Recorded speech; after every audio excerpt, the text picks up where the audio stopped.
Another beautiful day at the crater. I'm here with Brian. He's got this super rad looking trommel over here. He's got quite the setup, fits right in the trough, classifies like a king, and I know this man finds diamonds galore. So let's take a look at this contraption.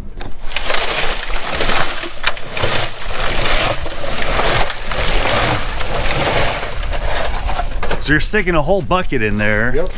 And does it have like a retention? Does it hold itself in? 1/4-inch screen built in the middle. Okay, so we got 1/4-inch, and that's where all the bigger rockets classified dip down in the water down here in the bottom. The 1/4-inch and smaller falls through, and then what's the next screen level? 20 mesh. 20 mesh, so you're going straight to 20. Yep.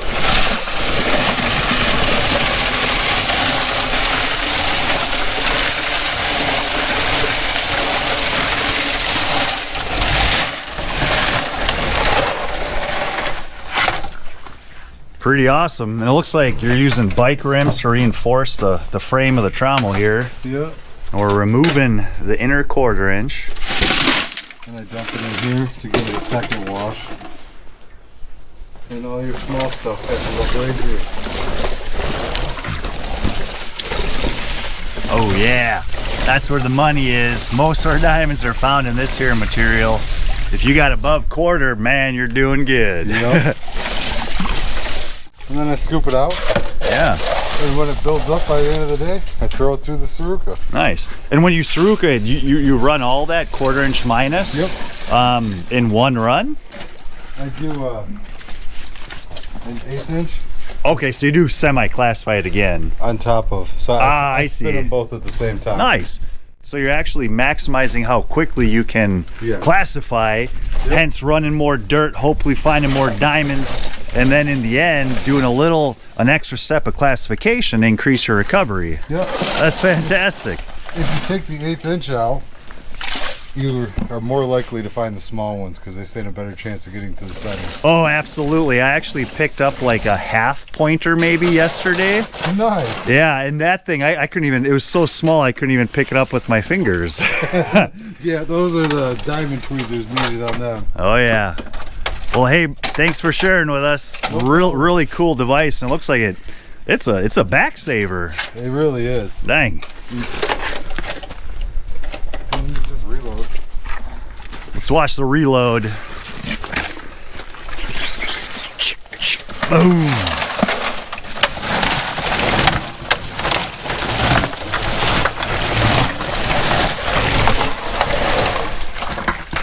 Love it. Always clean the buckets. Yeah. So does that mean you wash your boots also? At the end of the day. Yeah. No, it's more so you can get them apart again. Oh, that's true. If they're wet or sticky, I mean, you already have the nightmare of buckets getting stuck. Yep. But if they're wet and if they have clay in them, oh man, you're in for a world of bucket hurt right there.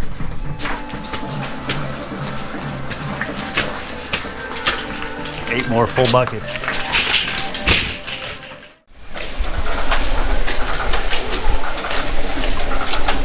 Pretty full this load.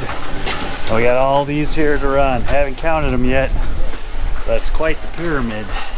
2, 4, 6, 8, 10, 12, 14, 16, 18. We'll call that 19 buckets. A little chilly and windy out here today. It's quiet. Not a lot of people. Don't underestimate comfort out here when you're mining.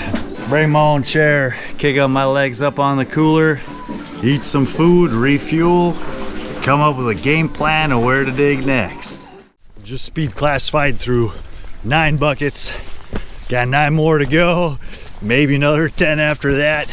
Just got news, somebody down here found a 1/4 carat diamond in their Saruka flip. So we're gonna go take a look at that for you guys, show you what that looks like. Check out his setup and see a beautiful diamond out here in the field, just mined up. Down here along the east drain, we got a bunch of pens. You can rent these for the week, the month. Boom, boom, boom, bunch of them. Nice little workstation down here. Talk to Jack for a second. How's it going, Jack? Hey, going pretty good. Yourself? Great, great. So you got something here? I do. It's I'm guessing it's probably close to a quarter carat. Oh! That's a pretty rough looking side, but I'm about to flip it over here. Oh man. So that's actually, okay, so this is, I mean, this is all your center. Yeah, and I had, I didn't let it drain, so when some stuff accidentally came up and came over onto this side. Yeah. But I use a 1/2 inch and below, and oh, there it is. Yeah, that's a nice chunky stone you got there. It has a whole lot of character to it, which makes it really interesting. It's got all kinds of faces and resorbed edges and what have you. this is the best face side right here. That one pointy corner. Yeah. We're here with Jack Paradin. He's a crater local. I'm pretty impressed with the setup here, that big diamond he found. How long you been digging out here, Jack? I've been digging here for about 8 years now. How many diamonds have you hit? I found 109 so far. 109! Yeah. Holy moly! What's your flipping situation here? So you got a table set out. Yep. So basically, I'll flip my Sarukas right here, scoop out the centers, and this is a center that I'll still have to scoop out. That's actually where the diamond was. Sure. But I'll actually take, since I'm running bigger material with smaller material, yeah, I'll actually take all this sides, about 5 of these, throw them in a Saruka and flip them again just to see how it looks. So you flipped all these at once. You can kind of let them dry a little bit. Scooping that one, boom, into the bucket it goes. And sometimes, especially if you have a whole lot of heavies, and we got, you know, a little bit, Jasper's like medium heavy, you know, Jackson scoop these up and recenter them. Now that there's less heavy material in this material, if there are any medium heavies or a really flat, weird shaped diamond, it will have a chance to center more easily once the barite, spinel, and the other heavy stuff has been removed. See if we can wiggle out some more heavies out of this here material. So you got your own wash tub here. Yep. And it's all shake, rattle, and roll. I pop 20 times, 1, 2, 3, 4, 5, 6, 7, 8. It's literally that fast. And then I do quick flips towards the middle, about 10 of those. And then I do what we call a rolling ball, very dedicated, heavy shakes towards the middle. I do 4 of those. And you can see now all the heavies have went towards the center. All your reds, your irons have gone towards the center. And I just pop that back down about 20 times. One of the key things with the Sarukas out here is always bring it out at an angle. Don't bring it straight up, because it could do some weird suctioning stuff, and that could bring your heavies back up towards the top, and we don't want that. Interesting. At least let your Saruka drain for maybe a good 10 seconds, and then we just flip it. And I'm sorry my long beautiful hair is in my face. My my elastic band broke. We don't mind your Fabio hair, yeah. Jack.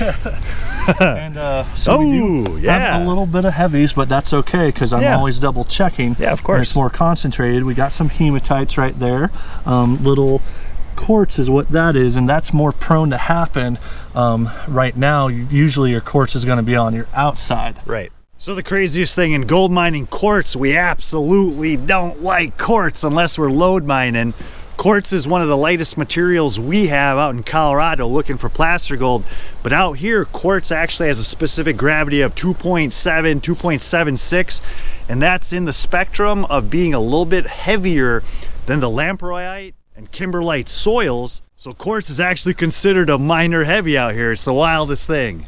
So we're talking bleached jaspers out here for a minute. Jack has some really interesting theories, and what's wild is, so these white rocks started out looking like that, and jasper isn't going to naturally bleach because it's a microcrystalline quartz, which is not porous at all. In certain conditions, if it's superheated and or, let's say, you know, subject to like sulfuric acid mine drainage, it might bleach or change color or something. This stuff's super weird, and Jack said if it's broken apart, it'll still be dark colored in the middle, which means the outer edge is bleached. It's probably not sun faded. Something that would be worth testing would be taking some of these big jaspers, throw them in a campfire, see if superheating them creates this bleached effect. I know for a fact that Native Americans used to take not very solid jaspers, and they would superheat them in campfires and then cool them in tubs of water like this. And what that did was it actually rearranged the molecular structure of the jasper, made the crystalline structure tighter, and that way they could nap arrowheads, blades, and knives out of jasper more easily. Yes, it'd make the jasper flint and nap more easily, and that conchoidal fracture would be revealed. Hardcores, we got one over there, one right here, one right here. This North Pavilion, we're the only ones here. It's chilly, but there's gravel to be found. There's diamonds to be found. It's time to wash more gravel. Did you flip one, Brian? Oh yeah! You can definitely see that glimmer. Right there? Yep, see it? So yeah, there's a totally different glimmer. It kind of looks like a piece of mirror right there. Beautiful. Super small. But beautiful little diamond. And Diamond for sure. yeah, each one of these guys got a diamond on the flip today. Now it's your turn. Amazing. Absolutely. So cool. That's awesome, dude. So Jack, I think I know what this is. What do you think it is? So Jack dug this up here, and there have been old mining companies out here in the past, quite a few out on these fields, train carts, ore track, all kinds of things.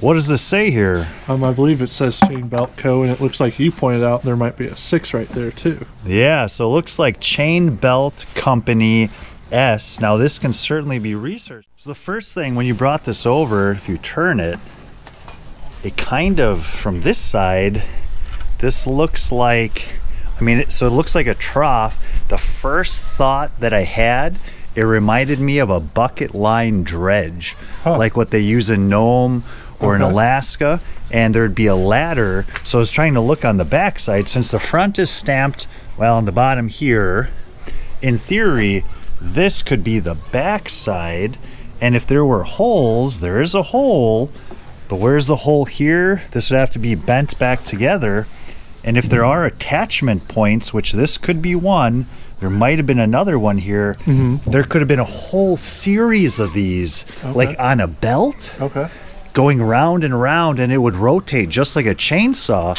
and it would scoop up gravel with an arm going down to the ground, picking up gravel in each one of these little buckets, and potentially feeding into like a little sluice or jig or whatever they used back then. It's possible that's what this is.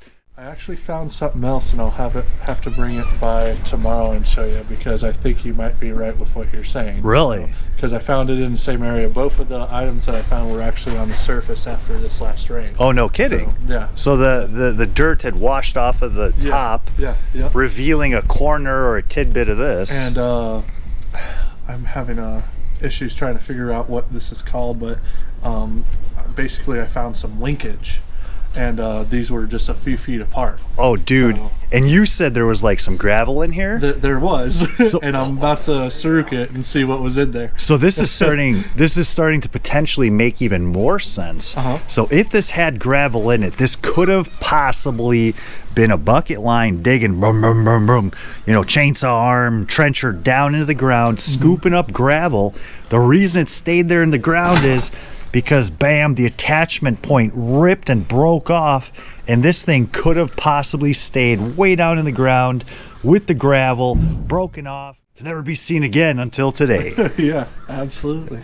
Wow, dude. That's potentially a super rare and very interesting relic. And if it turns out to be a bucket line dredge apparatus, or not dredge, but a bucket line digger. Yeah.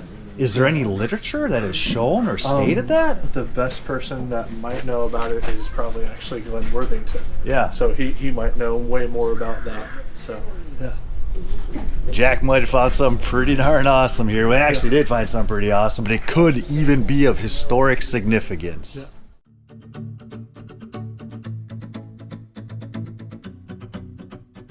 Wow, these are like Oreo pies. Brian got into some ridiculously amazing looking material.